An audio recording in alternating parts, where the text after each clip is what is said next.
பழைய சீவரம். இங்கே இன்னைக்கு வரதராஜ பெருமாள் காஞ்சிபுரத்தின் உற்சவர் இங்கே எழுதியிருக்கார். இந்த மண்டபத்தில் தான் இப்போ எழுதியிருக்கார். பக்தர்கள்லாம் வெயிட் பண்ணிட்டு இருக்கா. இது ஒரு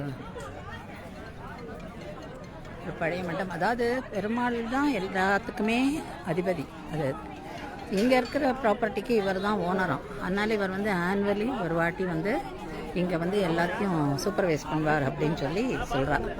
அதுதான் வந்து பெருமாள் வந்து இங்கே ஏழுறதுக்கு வருஷத்துக்கு ஒரு வாட்டி இங்கே ஏழுறது வழக்கம். கணுப்பொடி அன்னைக்கு, கணுப்பொங்கல் அன்னைக்கு இங்கே பார்க்குறோம். இங்கே வந்து இவ்வளோ படிகள், ஒரு 140 படி இருக்கும். அது ஏறி தான் நம்ம இங்கே வரணும். அது வந்து பாலாறு. அந்த பக்கம் நம்ம வந்து 3 ஆறு சேர்றத பார்க்குறோம். அங்கே திருமுக்கூடல் பிரசன்ன வெங்கடேச பெருமாள் கோவில் இருக்குது. இந்த படிக்கு அந்த கோபுரம் தெரியறது இல்லையா, அது வந்து நரசிம்மர் பெருமாளோட சன்னதி. இந்த இடத்துக்கு பேர் பழைய சீவரம்.